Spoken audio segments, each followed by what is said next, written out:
This is Nick Steele with 90.5 The Cad. I'm sitting here with Alex and Cash from The Cad. They're here in Houston on the Bamboozle Road Show presented by Wonka. So I'm going to ask them a few questions for your listeners out there. First off, I'm going to start. Are any of y'all self-taught musicians? I think all of us. I mean, I took a couple basic lessons, in high school just to kind of get the feel of what I wanted to do with an instrument. Like, I think everyone experiences with 3 or 4 instruments and then just finds what they think they're most interested in playing. I know him. Yeah, I was definitely self-taught. I know Ian took lessons for a long time, and Ian actually taught guitar for 4 years or so. But I think other than that, we're all definitely self-taught. Just kind of learned along the ride. Who was your inspiration? And do you remember the first song you learned all the words to as a kid? The first song I ever learned all the way through was Dumpweed by Blink-182. And that was also the first song I learned how to play on drums. It was like my thing, I don't know. My first thing, I guess, would be the Something Corporate. It was the Lead Me Through the Window record, and then from there on out. Cool. How did y'all meet and decide to form a band? And how did Vegas, tell me more about Vegas. Vegas isn't what it's all cracked up to be, I guess. Like, everyone just has this vision that it's just like the strip, party, booze, prostitutes, whatever. But we grew up in the burbs, if that's what people want to call them, where basically me and Alex, singer Alex, met up. We had a little garage band. I saw him at a show. I was like, wow, this drummer's badass. He was in a hardcore band. So I think, how'd it go down? We asked you just to like play drums on a demo so we could have a drummer on a demo or something? Yeah. And then you just like never left. Well, yeah, that was like right when my old hardcore band, I guess, if that's what you want to call it, was just breaking up. We were on the verge of world takeover, but then it just didn't end up happening. So I crossed over to... He crossed over to pop punk. Right. Yeah. What's it like being a touring musician? How do y'all stay healthy, and how do your families feel about it? You definitely don't stay healthy. I'll answer that question first. He could take the family topic, but touring's cool. We're 9 people in a van. People get the impression like we're on stage 30 minutes, it's glamorous, and we get on our private jets and go Jonas Brothers it up. But it's tough work, but it's tough love. And I'll let him take the family situation and being away from home. Well, it's tough, obviously, being away from home for anyone, no matter what you're doing. So, you just stay in contact. Emails, phone calls. Whatever you can do to stay in touch with your family, you try and do because you're never home. So. I noticed that Blender put you in the top 100 hot report before you even released any material. What kind of pressure did that put on y'all? It got us pressure to do better because we were put behind BritneySpears.com. It's not even a real person. So, it definitely motivated us to get out more. Yeah.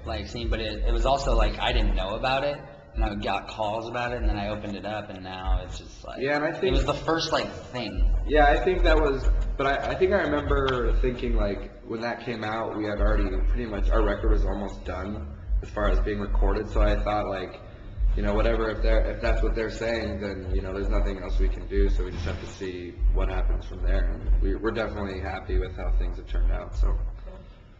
Matt Squire, your producer, he's worked with some pretty big bands, Panic at the Disco and The Used. Yeah. What was it like working with him?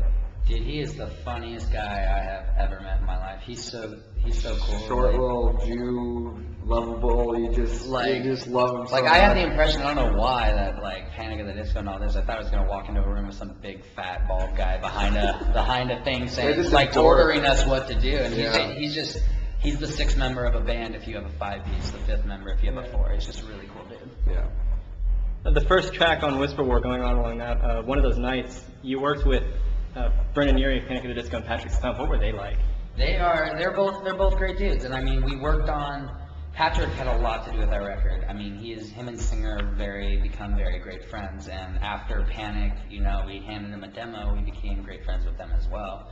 So having our friends on our record, not necessarily having Brendan from Panic and Patrick from Fall Out Boy. It's really cool to have our friends who actually helped us work be able to be presented on the work they helped us with. What was your reaction when you saw that Billboard named Whisper War #1 on the top heat seeker last year? My reaction was, quote, damn.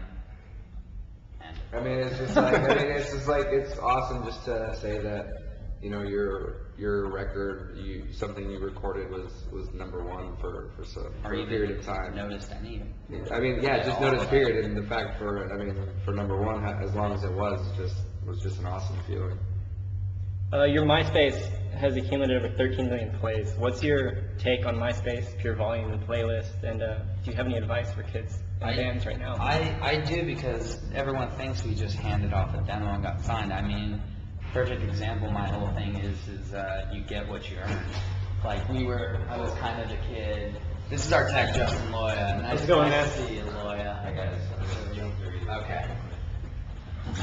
Sorry about that. I'm sorry. What was the question? I'm a one-track mind, right? What's your take on MySpace, pure volume, playlist? I mean, every day I would go home, add 500 kids, comment every kid who was like, hey, I kind of like this. And that's how you pull fans, I guess. And like YouTube, post up a YouTube video of you live if you think it's awesome. Like, pass out some flyers, pass out some CDs. You never know who's going to hear you. Like, you randomly go to House of Blues with a CD.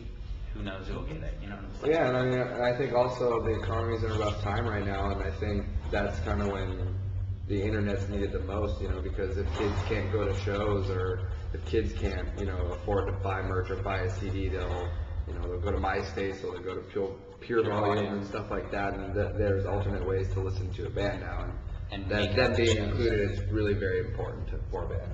Do you have any advice for kids and bands that have big dreams? Have them. Yeah, I think that's the only reason. Literally just look at, whatever bands, that you look up to or that you're into. Sure. Yeah. Just any band you look into. Any band that you're you like or into, just look at what they do. And not necessarily emulate or copy that, but just take in what everybody else is doing, and you'll get the gist of how things work. Okay, one last question. Have you ever driven down the road in your personal car with any track from Whisper War turned up to 10? Yeah, definitely. Well, before it came out, and and all that, when it was getting worked on and all that stuff, we definitely listened to it a lot. But I don't think lately. I don't think any of us really listen to it every night. Yeah, we're doing a headliner tour this summer, and I'm definitely gonna have to learn half of our record all over again. So, but it's cool. I'll listen to a lot more older demos from 10th grade more than the record, just because bring back old memories. Right. All right. Well, very good. Thank you guys. And,